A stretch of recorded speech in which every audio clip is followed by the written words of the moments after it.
आप मुझे Thums up दिखा दीजिएगा, मैं शुरू कर दूंगा। ठीक।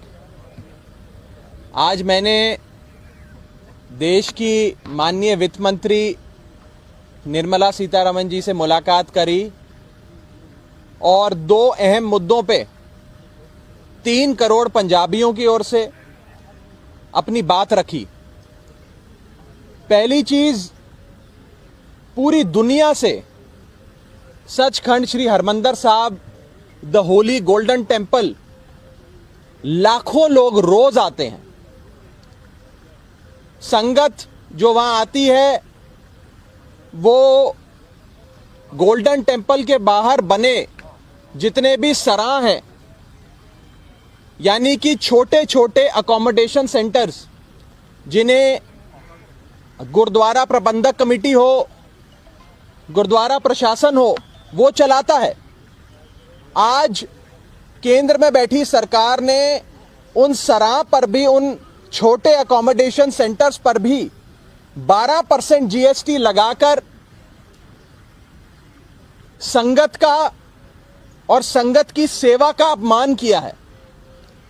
ये टैक्स हमें मुगल काल के शासक औरंगजेब के जजिया टैक्स की याद दिलाता है, जब औरंगजेब ने तीर्थ यात्रा पर टैक्स लगाकर, जजिया लगाकर टैक्स वसूलना शुरू किया था।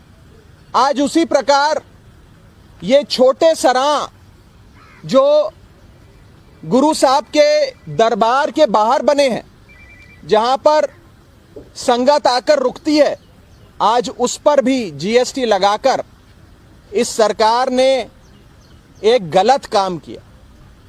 आज मैंने माननीय वित्त मंत्री जी को हाथ जोड़कर बेनती करी, पूरी संगत की ओर से, 3 करोड़ पंजाबियों की ओर से, कि इस टैक्स को वापस लिया जाए।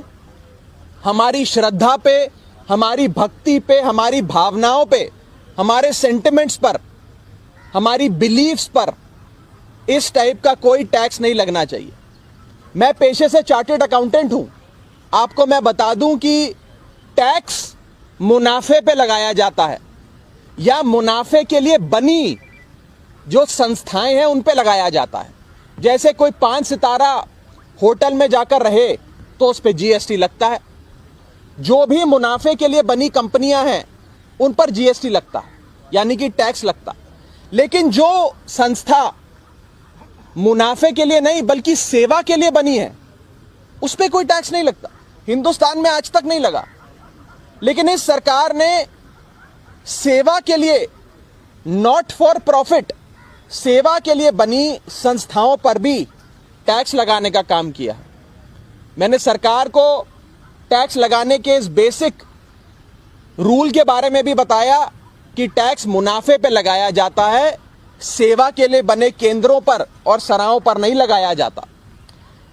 इसी के साथ साथ मैंने एक और बड़ा मुद्दा पंजाब का माननीय वित्त मंत्री जी के सामने रखा और उठाया। वो था पंजाब को एक बड़ा फाइनेंशियल पैकेज देने का। पंजाब ने अपना पेट काटकर देश का पेट भरने का काम किया। पंजाब के किसानों ने, पंजाब ने 1965 में जब देश में अनाज की कमी हुई, जब देश अनाज के एक बहुत बुरे दौर से गुजर रहा था, हमें देश का पेट पालने के लिए दुनिया भर से अनाज इंपोर्ट करना पड़ रहा था। उस दौर में पंजाब के किसानों ने देश का पेट भरा। ग्रीन रेवोल्यूशन यानी कि हरित क्रांति की शुरुआत हो या फिर धान की खेती एक बड़े पदर पे, बड़े लेवल पे करने की बात हो, पंजाब के लोगों ने, पंजाब के किसानों ने वो करके दिखाया, जिसके चलते पंजाब ने धान की खेती करके देश का तो पेट पाला, लेकिन पंजाब का पानी सूखता गया। और आज पंजाब में हालत यह है कि 500 फीट, 600 फीट जमीन के नीचे भी पानी नहीं मिलता है। पंजाब में पानी की ये हालत देखते हुए और पंजाब के किसानों की हालत देखते हुए मैंने माननीय वित्त मंत्री जी से एक बड़े फाइनेंशियल पैकेज की और साथ ही साथ पंजाब को एडिशनल वाटर रिसोर्सेज देने की बात रखी। वो पंजाब जिसने मुश्किल दौर में भारत देश का पेट भरा, आज वो पंजाब सूबा अपनी देश की सरकार के ओर देख रहा है, अपने देश की दिल्ली में बैठी सरकार की ओर देख रहा है और कह रहा है कि अब मुश्किल दौर में हमने आपका साथ दिया, अब आप हमारा साथ दीजिए और हमें एक बड़ा फाइनेंशियल पैकेज मिलना चाहिए, एडिशनल वाटर रिसोर्सेज हमें मिलने चाहिए। ये दो बड़ी मांगे आज मैंने माननीय वित्त मंत्री जी के सामने रखी हैं। एक मेमोरेंडम, एक ज्ञापन भी दिया है।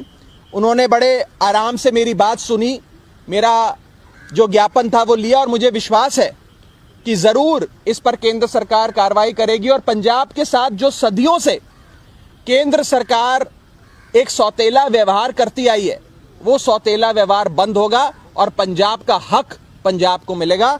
आम आदमी पार्टी पंजाब के हकों की ये लड़ाई लड़ती रहेगी, सदन में भी लड़ेगी, सदन के बाहर में भी लड़ेगी। कोई सवाल आपका हो तो आप पूछ सकते हैं।